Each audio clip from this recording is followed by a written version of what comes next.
कृष्ण की 16,108 विवाह की कहानी। पौराणिक कथाओं के अनुसार भगवान कृष्ण की 16,108 पत्नियों और उनके 1.5 लाख से भी ज़्यादा पुत्र थे। हालांकि ऐसा क्यों कहा जाता है, इसकी वजह है। पुराणों में उल्लेख है कि एक दानव भूमासुर ने अमर होने के लिए 16,000 कन्याओं की बलि देने का निश्चय कर लिया था। श्री कृष्ण ने इन कन्याओं को कारावास से मुक्त कराया और उन्हें वापस घर भेज दिया। जब वो घर पहुंची तो परिवार वालों ने चरित्र के नाम पर उन्हें अपनाने से इनकार कर दिया। जब श्री कृष्ण ने 16,000 रूपों में प्रकट होकर उनके साथ विवाह रचाया था, असल में कृष्ण ने केवल 8 बार ही शादी की थी। केवल 8 पत्नियां थीं, जिनके नाम रुक्मणी, जामवंती, सत्यभामा, कालिंदी, मित्रविंदा, सत्या, भृदा और लक्ष्मणा था। महाभारत के अनुसार श्री कृष्ण की सबसे बड़ी रानी रुक्मणी थी। उन्होंने उनका हरण कर उनके साथ विवाह रचाया था। इस विवाह को चूंकि उन्होंने अपहरण करने के बाद रचाया था, इसलिए भारतीय शास्त्रों के अनुसार इसे राक्षस विवाह भी कहा गया। विदर्भ के राजा भीष्मक की पुत्री रुक्मणी भगवान कृष्ण से प्रेम करती थी, उनसे विवाह करना चाहती थी।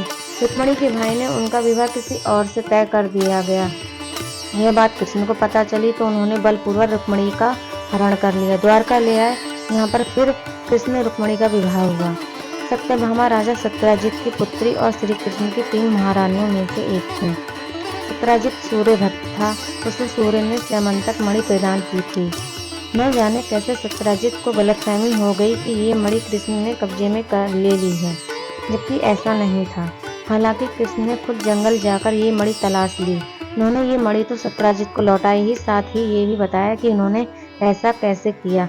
ये सुनकर राजा सत्यजित लज्जित हो गया। उसने अपनी बेटी का विवाह कृष्ण से कर दिया। साथ ही उसने वो मणि भी कृष्ण को देनी चाहिए, लेकिन उन्होंने उसको लेने से मना कर दिया। दरअसल सत्यभामा की शादी के साथ जुड़ी हुई कहानी उनकी जामवंती से विवाह की भी है। कृष्ण जब मणि को तलाशते हुए जंगल में ऋक्षराज जामवान की गुफा में पहुंचे तो वहां उन्होंने एक बालक को स्यमंतक मणि से खेलते हुए देखा। अनजान व्यक्ति को देखकर बालक की धाई ने शोर मचाया। जामवान ने वहां पहुंचकर कृष्ण से युद्ध शुरू कर दिया। कुछ ही देर में जामवान ने कृष्ण को पहचान लिया। उसने उन्हें वो मणि तो लौटाई ही, साथ ही अपनी कन्या जामवंती का विवाह भी कृष्ण से कर दिया। भगवान कृष्ण भी श्रुतकीर्ति नामक बुआ कैकेयी देश में रहती थी। उनकी भद्रा नामक एक कन्या थी। भद्रा और उसके भाई कृष्ण से उसका विवाह करना चाहते थे। अपनी बुआ और भाइयों की इच्छा पूरी करने के लिए कृष्ण ने पूरी विधि विधान से भद्रा के साथ विवाह किया। अवंतिका उज्जैन देश के राजा बिंद और अनुबिंद थे। वे दुर्योधन के वंशवर्ती तथा उनके अनुयायी थे।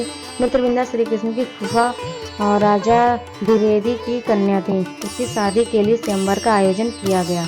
इसमें श्री कृष्ण भी पहुंचे। मित्रविंदा खुद कृष्ण से विवाह करना चाहती थी।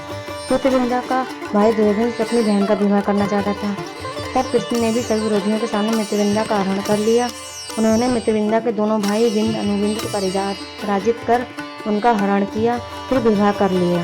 श्री कृष्ण जब पांडवों से मिलने के लिए इंद्रप्रस्थ पहुंचे तो युधिष्ठिर, भीम, अर्जुन, नकुल, सहदेव, द्रौपदी और कुंती ने उनका आतिथ्य पूजन किया। इस दौरान एक दिन अर्जुन को साथ लेकर भगवान कृष्ण वन विहार के लिए निकले।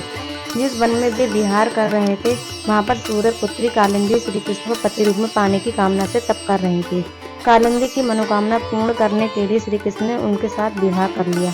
राजा नग्नजित की पुत्री का नाम था नग्नजिती। वह सुंदर और बेहद गुणवान थी।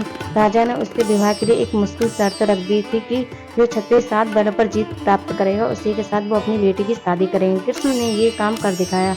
राजा ने उनका ये पराक्रम देखने के साथ खुशी खुशी अपनी बेटी की शादी उनसे कर दी। जिस तरह महाभारत में अर्जुन ने स्वयंवर में मछली का प्रतिबिंब देखकर असली मछली की आंख में तीर चलाया था, उसी तरह कृष्ण ने लक्ष्मणा से स्वयंवर में विवाह किया था। नीचे पानी में मछली की परछाई देखकर ऊपर मछली पर निशाना लगाना था। कृष्ण ने ऐसा कर दिया। तब उनका लक्ष्मणा से विवाह हो गया। इन 8 रानियों से हर एक से कृष्ण को 10 बेटे हुए, यानी कुल मिलाकर उन्हें अपनी इन पत्नियों से 80 पुत्र मिले। इन 8 महिलाओं को अष्टभार्या कहा जाता था। श्री कृष्ण के सबसे बड़े पुत्र का नाम प्रद्युम्न था। प्रद्युम्न कामदेव के अवतार माने जाते हैं। हालांकि शंभासुर नाम के दैत्य ने उनका अपहरण करके उसकी हत्या करनी चाहिए, लेकिन वो बच गए। बाद में उनके बेटे अनिरुद्ध को कृष्ण ने अपना उद्धारकारी बनाया। वीडियो अच्छी लगी हो तो लाइक करें, सब्सक्राइब करें, शेयर करें।